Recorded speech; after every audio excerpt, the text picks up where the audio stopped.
Today we're going to look at hand and arm signals that we might use when we're doing FRDP operations. If you've been in a mask and in a suit, you probably know it's pretty tough to hear things. So if we use visual cues like hand and arm signals, then that's going to help us be able to communicate to each other. The ones that I'm going to show you are suggested, but you can make your own hand and arm signals for your own team. So that way, if you do have some in place already, it's not going to mess you up by mandating that you have to use these. So probably the first one that we like to look at is, are you okay?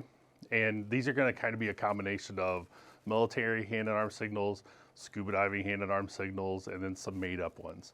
So the first one is, are you okay? And then you just pat your head. That means I'm okay. And the reason we don't just do, hey, I'm okay. We have gloves on, it's far away, so we want big gestures so we're able to tell. So this is I'm okay. If you're not okay, if someone's like, are you okay? You can be like, not really feeling good. So that's another one, it's kind of universal. If you need help, you need help. So this is pretty important. One way you could do it is just by raising your hand high above your head. It's easy to see and it sort of sticks out. Everyone's gonna look the same, but if one person's raising their hand, they're like, oh, something's going on. Why does that person have their hand raised?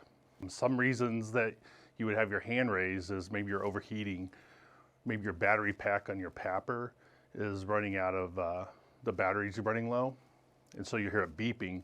So one of the things you could say is, I'm running out of air. So think of it as your chest, you're putting your hand on your chest. Because your lungs, so I'm running out of air. If your battery's completely dead, it's gonna be really hard to breathe and that air is gonna be getting kind of hot and stagnant. So this means I'm out of air. And that's a scuba diving thing too. So if you guys are scuba divers, you know this one.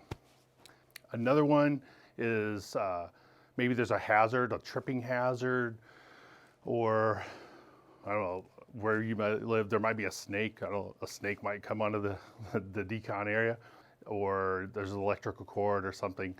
You could just point out with a fist and point to the danger area. So that's another good way of identifying things.